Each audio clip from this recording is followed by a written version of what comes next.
Hemostasia. Este es el fenómeno fisiológico que detiene el sangrado.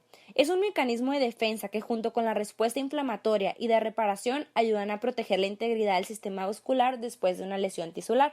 En condiciones normales, la sangre circula en fase líquida en todo el organismo, pero después de una lesión vascular, la sangre se coagula solo en el sitio de lesión. La transformación de sangre líquida a coágulo sólido está regulada por el sistema hemostático y depende de una interacción completa entre la sangre, que contiene las células y los factores de coagulación, y la pared vascular. Por una parte está el sistema de la coagulación, que junto con sus mecanismos de retroalimentación asegura la eficacia hemostática, y por otro lado hay el sistema fibrinolítico, que actúa como regulador del sistema de la coagulación, eliminando la fibrina no necesaria. El sistema tiene mecanismos de seguridad. Cada componente está inactivado y se tiene que activar. La mayoría de los componentes forman complejos con la superficie de membrana que están localizados solo en la región del vacío lesionado. La hemostasia resultante siempre depende del equilibrio entre ambos sistemas. Así vemos que en las personas sanas el equilibrio es perfecto. Pero si disminuyen los factores de coagulación o el potencial fibrinolítico sobrepasa el potencial de coagulación, se va a producir una hemorragia. Y en el caso contrario, si el potencial de coagulación sobrepasa el fibrinolítico o bien disminuyen los factores inhibidores de la coagulación, se producirá una trombosis.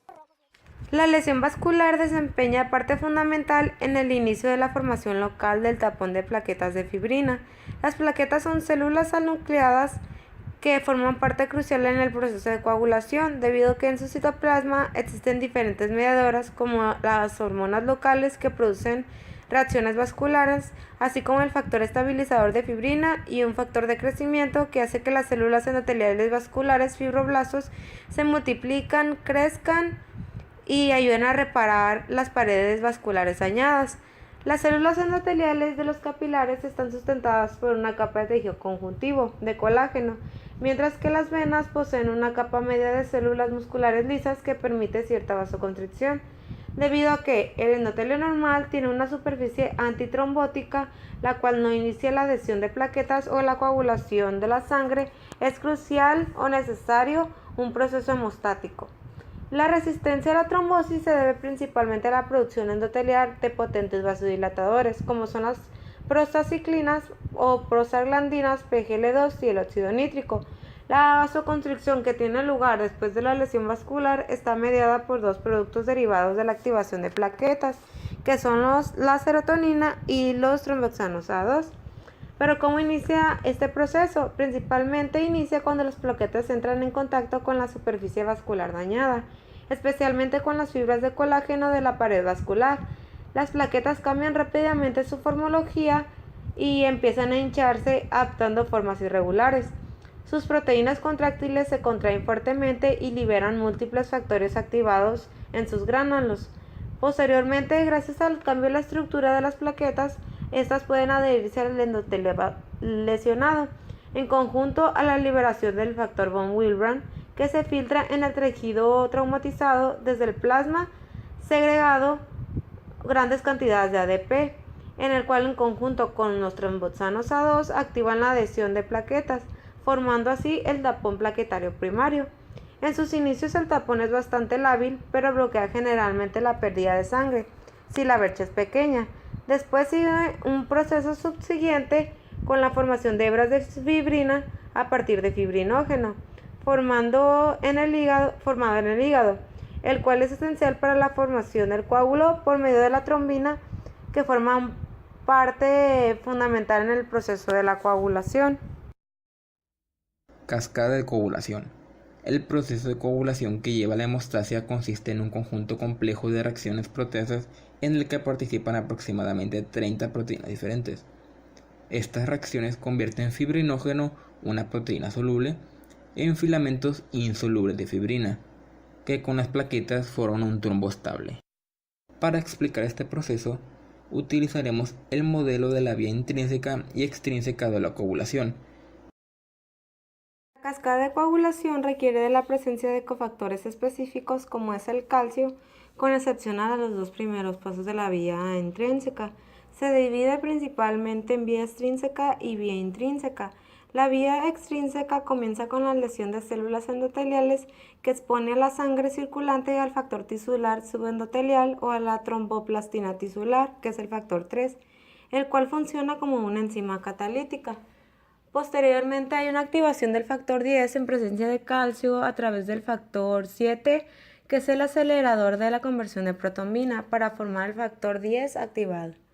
El factor 10 activado, con participación del factor 5 activado, se combina principalmente con los fosfolípidos tisulares, que son parte de los factores tisulares o de los fosfolípidos por las plaquetas, así como por el factor 5 para formar el complejo llamado activador de protrombina, el cual en pocos segundos, ante la presencia de calcio y la protrombina factor 2, se divide para formar trombina, la cual tiene una acción proteolítica activando el factor 5 y en el cual actúa como un proceso de retroalimentación positiva para acelerar el proceso de la coagulación.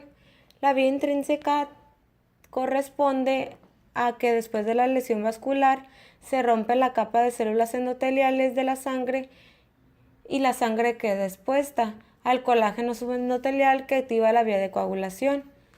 ¿Cómo inicia esta vía de coagulación? Principalmente inicia con el traumatismo sanguíneo que produce la activación del factor 12 con la liberación de los fosfolípidos plaquetarios.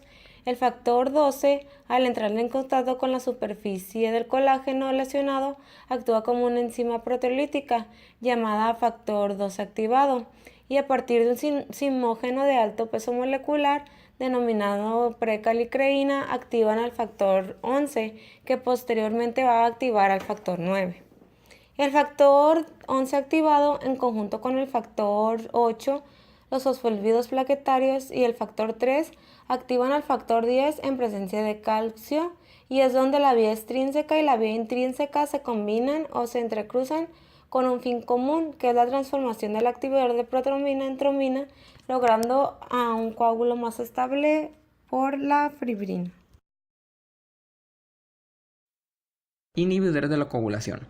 Los inhibidores de la coagulación son esenciales para prevenir la formación excesiva de trombina y la trombosis. Tenemos la antitrombina, que es una proteína sintetizada en el hígado. Inactiva no solo a la trombina, sino también a los factores 9 y 10. Tenemos la proteína C y su cofactor, la proteína S. Son proteínas dependientes de vitamina K sintetizadas en el hígado. El complejo trombina-trombomodulina activa la proteína C, que forma un complejo con su cofactor, la proteína S. Este complejo degrada selectivamente los factores 5 y 8 mediante proteólisis limitada.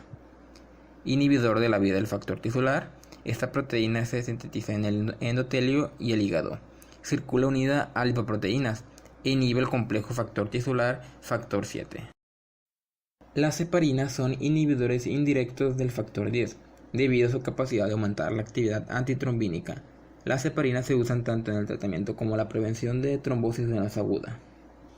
Y tenemos los inhibidores directos del factor 10, como el rivaroxaban y el apixaban. Alteraciones plaquetarias. Menos de 150.000 plaquetas por milímetro cúbico provocan una trombocitopenia, la cual es la causa más frecuente de hemorragia. La trombocitopenia se produce por 5 mecanismos: por un descenso de la producción de plaquetas, por un secuestro anormal, por un consumo de plaquetas excesivo, ya sea por lesiones tisulares extensas como en grandes quemaduras, por una dilución de plaquetas después de transfusiones masivas o por una destrucción de estas. Alteraciones en factores de la coagulación. Hemofilia A. Se caracteriza por déficit del factor 8 hereditario recesivo ligado al cromosoma X. Tiene un alargamiento del tiempo de tromboplastina parcial activado y un descenso de los niveles del factor 8. Hemofilia B. Este se va a caracterizar por un déficit del factor 9 hereditario recesivo ligado al cromosoma X. Clínicamente es indiferenciable de la hemofilia A, pero tiene distinto tratamiento. Tiene un alargamiento del tiempo de tromboplastina parcial activado con un descenso del factor 9 y el resto de las pruebas normales. Enfermedad de von Willebrand. Es la alteración congénita de la coagulación más frecuente. Se debe a un déficit del factor von Willebrand en el plasma que provoca una alteración en el funcionamiento plaquetario. Este factor tiene dos funciones principales. Una, es mediador de la adhesión plaquetaria y dos, es transportador del factor 8. Por ello, las deficiencias de este factor aparentan una alteración de la hemostasia primaria y una hemofilia A. En esta enfermedad nos encontraremos con un número normal de plaquetas, una alteración del funcionamiento plaquetario y un alargamiento del tiempo de tromboplastina parcial activado.